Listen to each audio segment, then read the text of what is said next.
IT 신! 아신 여러분 안녕하십니까? 명절 잘 쉬셨어요? 저는 간만에 시골 갔다 왔는데 너무 고생을 해서 감기도 계속 달고 있고요. 그래서 목 컨디션이 별로 좋지 못해서 평소보다 조금 우렁차지 못해서 죄송합니다. 좀 양해해 주시기 바라고요. 명절이 중간에 끼어 있어서 굉장히 국내 시장에서 이야기할 건 없지만 해외 시장에서는 굉장히 많이 핫했습니다. 그죠? 반도체 쪽이 굉장히 핫했고 특히 암홀딩스. 암이라는 회사가 엄청난 시세를 냈죠. 엄청난 시세를 냈고 결국 제가 이야기한 IP 비즈니스, IP 생태계에 대한 부분들 이게 중요하고, 그리고 이제 결국은 EDA 툴이라는 것도 IP 생태계에 포함되어 있는 거고요. 그래서 EDA 툴 쪽에서는 이제 시놉시스 그리고 케이던스 같은 업체들이 있고, IP 쪽에서는 이제 당연히 암이 있고요. 암이 있고, 그리고 이제 램버스 같은 이제 인터페이스 IP 관련된 업체를 하는 회사죠. 이제 CXL 같은 2.0이나 아니면 HBM 쪽에서 이제 GPU하고 메모리 간의 인터페이스 IP를 하는 그런 쪽에서 중요한 회사를 램버스로 보시면 되고요. 이런 회사들을 이제 계속해서 유망하게 보고 있습니다. 그래서 국내 이제 프록시로 보면요. 프록시로 보면 국내죠. 국내에서 보면 아무래도 칩셋 미디어가 제일 잘하죠. 칩셋 미디어. 그리고 최근에 오픈 엣지 테크놀로지. 그리고 가온 칩스. 그리고 AD 테크놀로지. 이런 회사들 계속해서 괜찮게 봅니다. 요즘은 신규 상장 퀄리타스. 자, 이런 회사들 계속해서 주목받을 수 있고요. 그리고 최근에 이제 또 짐 켈러가 방한한다고 하죠. 짐 켈러. 저희 채널 보신 분들은 짐 켈러가 어떤 분인지 잘 아실 거고, 이분이 밀고 있는 리스크5라는 요 아키텍처 관련된 거는 결국 또 이거일 겁니다. 이쪽이 다 관련되는 거죠. 그러니까 결국은 커스터마이징에 대한 AI 반도체. 결국 그러면 설계단에서 이런 생태계들이 펼쳐질 수밖에 없고 결국 이런 회사들이 수혜를 볼 수밖에 없다. 그런 컨셉인 겁니다. 새삼 새로울 건 없지만 이렇게 이제 시세가 나게 된 이유는 결국 이제 범용에서 주문형으로 바뀌는 이 흐름을 계속해서 따라가시는 게 중요한 거고, 그리고 이제 메모리도 이런 흐름이 나타나고 있죠. 이런 것들은 사실은 그동안에는 시스템 반도체 쪽에서 이야기였는데, 이제 메모리에서도 범용에서 ASIC으로 바뀌는데 이게 HBM이나 LLW나 이런 것들이죠. 이런 것들이 결국은 온 디바이스 AI 이런 흐름에 따라서 필요해지는 것들. 프로세서와 메모리 간의 이런 것들은 이제 최대한 사람하고 비슷해지는, 뇌하고 비슷해지는 그런 컨셉으로 보시면 될 것 같습니다. 그리고 1월 반도체 수치 너무 잘 나왔습니다. 일단 95억 달러가 나왔고요.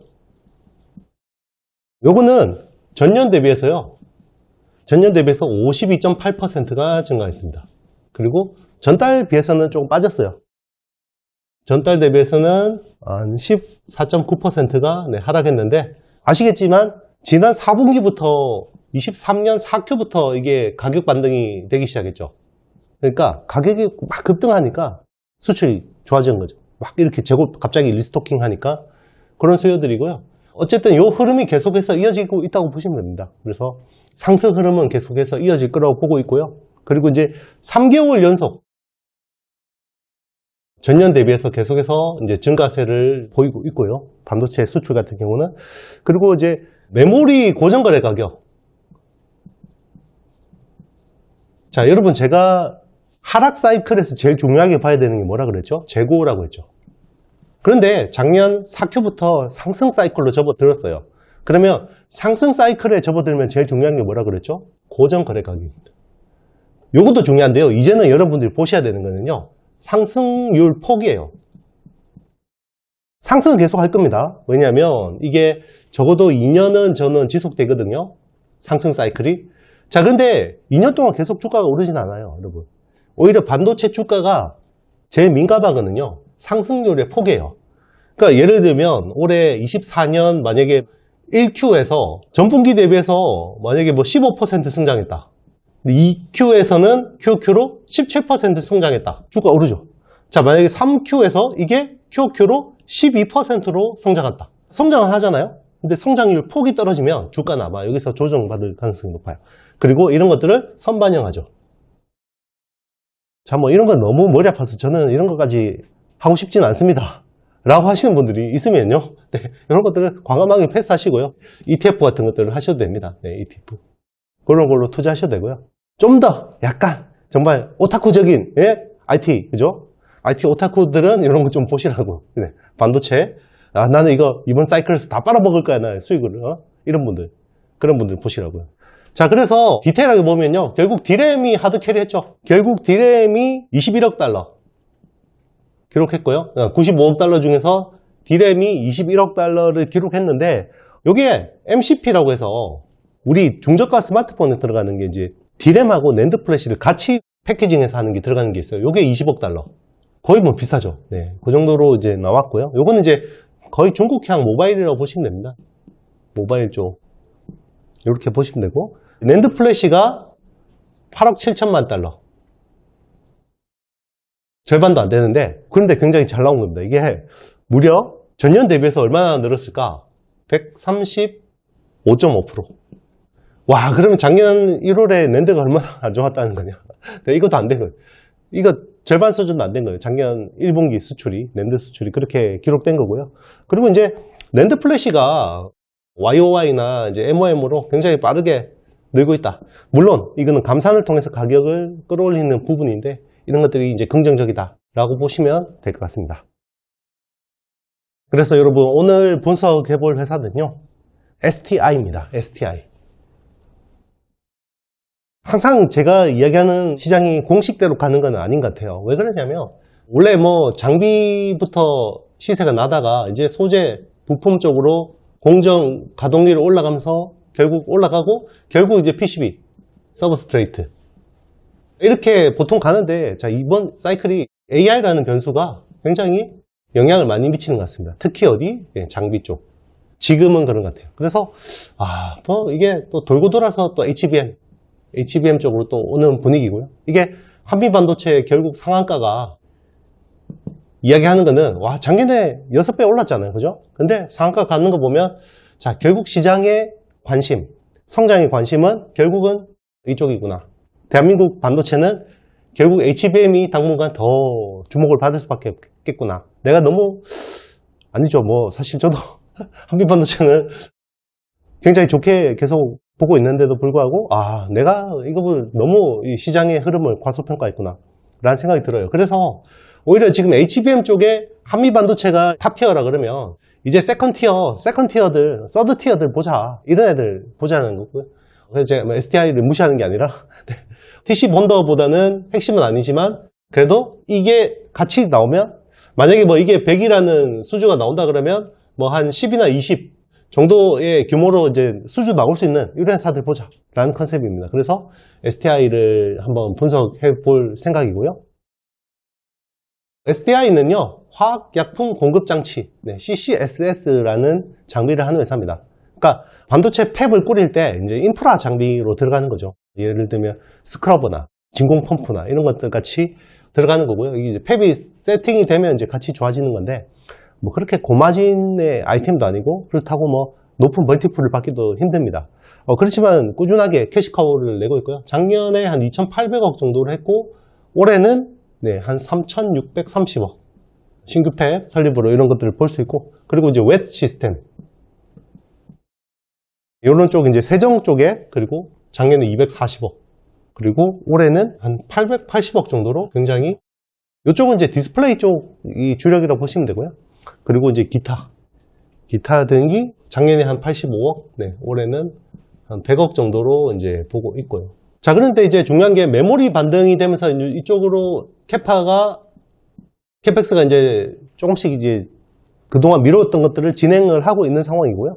그래서 올해 한 연간으로 한 30% 이상은 성장할 거라고 보고 있습니다. 그래서 CCSS 쪽도 나쁘지 않고요. 그리고 오늘 2월 13일자로 지금 삼성전자향으로 공시가 났어요. 네, 삼성전자향으로. 그래서 제가 이걸 준비할 때만 해도 시총이 4천억대 초중반이었는데요. 지금 이 글을 분석하는 지금 상황에 15% 주가 올라버려서 네, 시총이 1,000억이 더 늘었습니다. 그래서 여러분들 투자는 바로 이런 것들을 보고 하시면 안 될 것 같아요. 그래서 투자의 시점이나 판단은 여러분들이 잘 하시면 좋을 것 같고요. 지금 이게 769억 수주가 나왔습니다. 그래서 대규모 수주가 나왔고요. 결국 요 컨셉입니다. 결국 삼성전자 쪽으로 이제 이렇게 나온 것 같고, 그리고 이제 지금 이 회사가 기대하는 부분이 기타라는 부분을 좀 굉장히 과소평가하고 있는데, 리플로우 요거는 이제 후공정에서 마이크로 펌프를 열을 줘서 붙이는 부분인데, 요게 작년이 한 110억 정도로 추정이 됩니다. 작년에 110억 정도로 추정이 되는데, 요게 올해는 24년은 한 340억까지 보고 있어요. 좀 보고 있고, 요거는 이제 결국 SK 하이닉스 중심으로 HBM, 그리고 이제 삼성전자도 HBM 쪽으로 투자를 하고 있기 때문에 리플로우 쪽도 이제 굉장히 긍정적인 흐름이다. 기존 주력은 아니지만 신규 쪽으로 좀 이렇게 이제 보고 있는 부분이고요. 그런데 이제 요거를 아무래도 신사업이다 보니까 가이던스에 또 반영을 하기에는 아직까지는 좀 어려움이 있고, 요게 20%대 후반 이익이 나옵니다. 그래서 이익 기여도가 굉장히 높아질 거라고 기대를 하고 있고요. 신규 사업인데 굉장히 고마진 사업이라고 볼 수 있고, 그리고 이제 뭐 리플로우 현상기나 신규 아이템들이 있습니다. 세정 뭐 이런 쪽도 있는데, 이런 이제 신규 사업 부문이 작년에 보면 한 14% 정도 비중이 돼요. 근데 요게 올해는 한 20%대까지 높아질 거다. 이렇게 기대를 하고 있습니다. 그러면 CCSS의 매출 비중이 지금은 지나치게 높아서 높은 멀티플을 못 받는다 그러면 이제 이런 부분이 멀티플 리레이팅에 대해서 긍정적으로 보는 것. 제가 얼마 전에 분석했던 PSK 홀딩스 같은 경우, 이런 것도 비슷한 컨셉이라고 보시면 되죠. 이게 이제 후공정 쪽에서 하는 건데, 이게 리플로우하고 디스컴 쪽이잖아요. 그때도 제가 STI를 한번 거론했었는데, 그 뒤로 이제 잘 가고 있죠. 그때도 제가 분석할 때도 밸류가 뭐 그렇게 편안한 자리는 아니었는데도 불구하고 계속해서 주목받는 쪽이 계속하는 그런 흐름을 보이고 있습니다. 네, 그래서 작년 실적 한번 보면요. 작년은 매출 3,100억에 영업이익은 180억 정도를 달성한 걸로 추정이 되고 있고요. 현재 시총은요, 이걸 준비하는 사이에 1,000억이 시총이 늘어서 네, 5,560억을 지금 기록하고 있습니다. 그리고 24년 전망은요, 매출 4,600억에 영업이익은 540억 정도를 기대를 하고 있습니다.